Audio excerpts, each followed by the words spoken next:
advise everybody that I've declined one public input, and that's from Boopsie Moran, Auckland Middle School Art Association.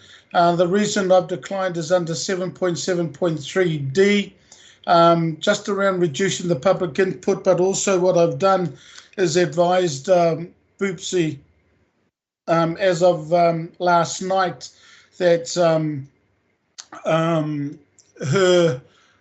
her request, and we heard later that the request was for funding of an event, and also wanted to discuss the lease with some of the council venues, and it was better for that request to go through to the process that we have for applications for events, especially in this particular case, an art event for our rangatahi. And around the leasing, that has gone through to our Director for Customer and Community Services, Dr. Claudia Weiss, and also Samantha, who I contacted both last night in regards to the email. So that's the reason for the decline. We do, however, have public input, and I just wanted to make sure that Ian Short, Melody Mobsby and Joy Marsland are on the call. Yes, Chair. Ian Short. Joy Marsland. And Melody's struggling to get in, but I think we can probably start when you're ready.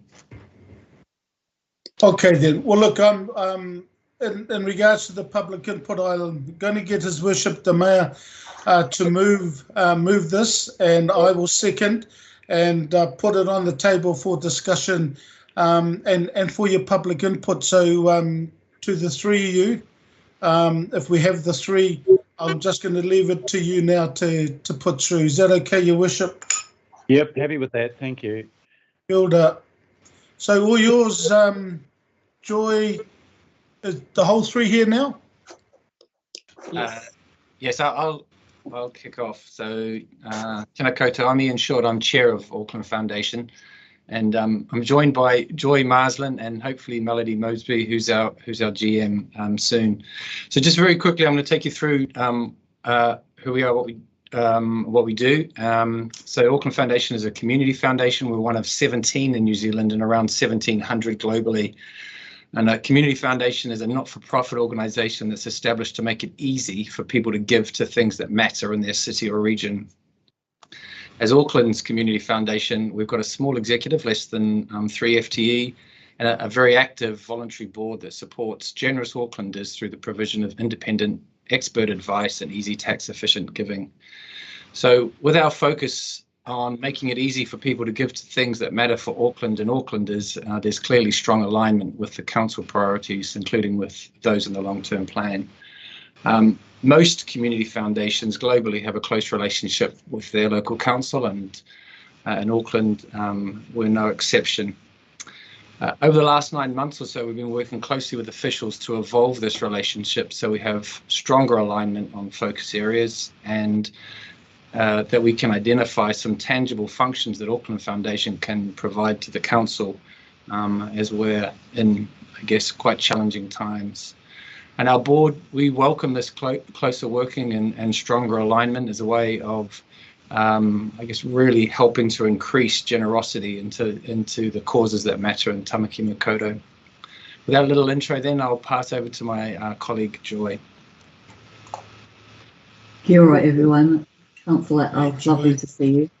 Thank you so much for the committee for allowing us a few minutes just to take you through this presentation before the recommendation is given to you later today. I was wondering if we could just I'm just going to quickly summarise the 3 slides that we've given. So if we could go to the next slide, please. It's our understanding that the council have supported the Community Foundation for Tamaki Makaurau on the basis that having access to public, private and philanthropic funds will help the city prosper.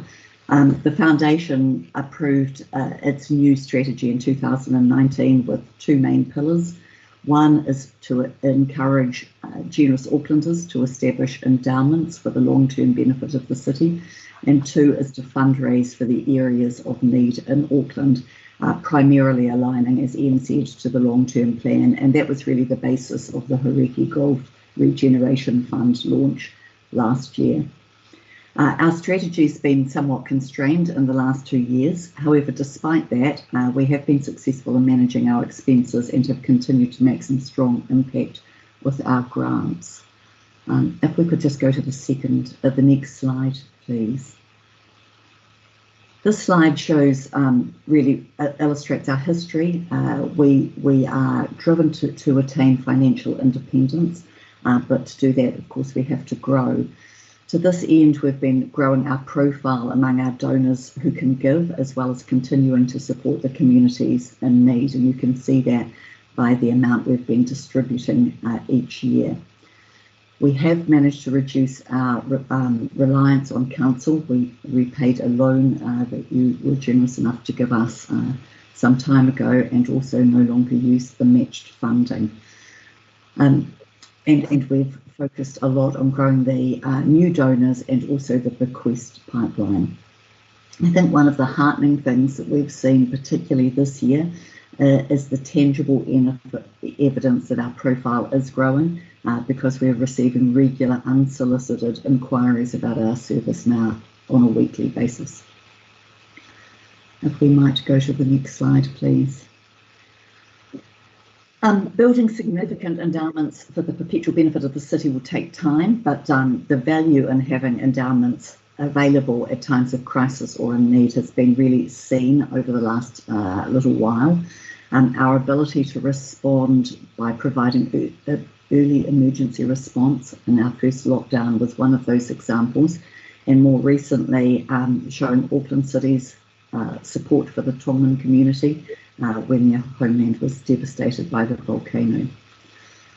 So what we're asking is for some ongoing financial support, but we want to do that by seeking a more effective and proactive philanthropic partnership with the council to align with the council's goals, where we can clearly add value through fundraising and granting services, and encourage more generous Aucklanders to support that.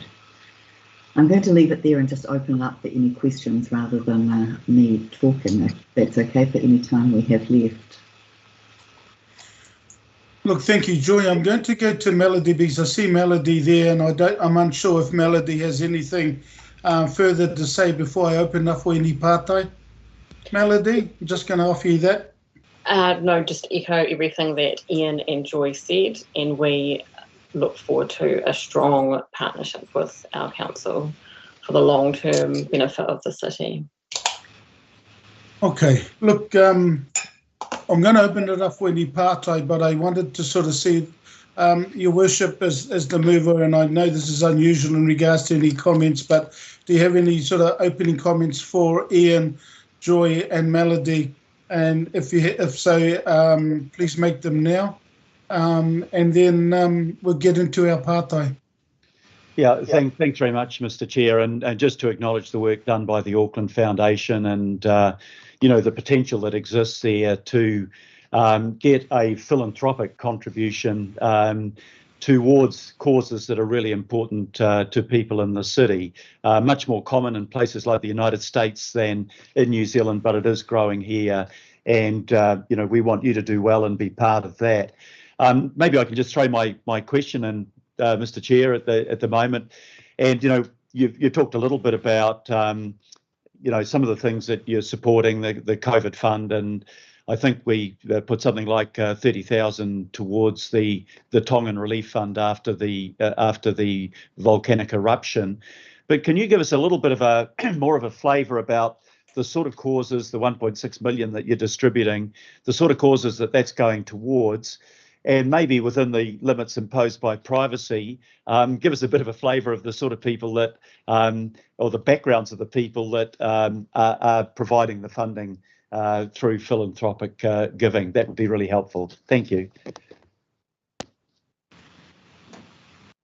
So the 1.6 is spread over a lot of grassroots charities within Auckland, and like the donors who are giving, the recipients are quite diverse. So it's anything from scholarships, education, the environment. With the COVID times recently, a lot of immediate food bank type support, supporting vulnerable families, everything across the spectrum where our donors want to give and support their communities. We help that process. I think I could add a little bit on the flavour of our donors, because there is a shift, I think, now. There's been a significant intergenerational wealth transfer, as you know, about to happen, and increasingly we are seeing people, and you'll see this in the bequest pipeline, recognising that perhaps not all of their funds need to go to family now, and that there is an opportunity for a part of that to be given back. And so we're increasingly talking to who you might see as individuals and family offices at that boomer stage of their demographic. But also we are seeing an increased number of businesses looking to support the city as well.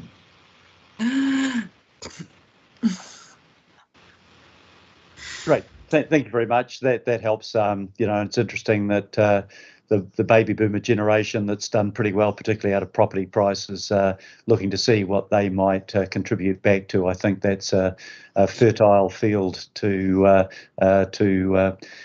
discover. Thank you for that. Thank you, Your Worship. Matuakake, I think, whakaaro. Yeah, kia ora. I do have a question too, but I'll save that for the question time too, Alf. Just a general comment. Good to see Amakura Panoho on as a trustee or in your governance space. I think, just a general comment. Anything we can partner with philanthropy is a good step in the right direction, because that's what true partnerships are all about. It's not just all government money or local government money. It's around we're walking beside our generosity, the partners. So just wanted to open statement around that, and 1 + 1 in these kind of situations will always equal 100. Kia ora. Kapai. So look, I've got no further questions or whakaaro apart from because we've been in Auckland region. I think some people are protective, and the south side is one of them, that it's not Auckland City. I just thought I'd add that the city is the city from south side perspective and others. But look, it's just really we are now Auckland Council, but more importantly Auckland region. That's really my whakaaro. Thank you. Yeah. I will take that on board. Thank you. Kapai. Now, Maya, sorry, was there? No? Okay. Maya, can we include the 3 names in our recommendation, please? Just to thank Ian Short, Joy Maslin and Melody Mobsby in regards to their presentation. Will do. Thank you. And it's been moved and seconded, so again, thank you so much, Joy, in regards to you and the team with the Tongan relief. Thank you so much with the funds. And for those, the closing comments from me was there was $25,000 out of the funds that were kept by Auckland Foundation. Thank you so much for that. 15 went to the actual relief that was happening in Mount Smart, and 10,000 went to the Tongan government. So Joy, Ian and Melody, thank you so much. Ngā mihi kia koutou katoa. I will now put the recommendation and it's on our screens. All those in favour? Aye. Against? Carried. Thank you again. Thank you. Just want to then move into our local board input. There were 5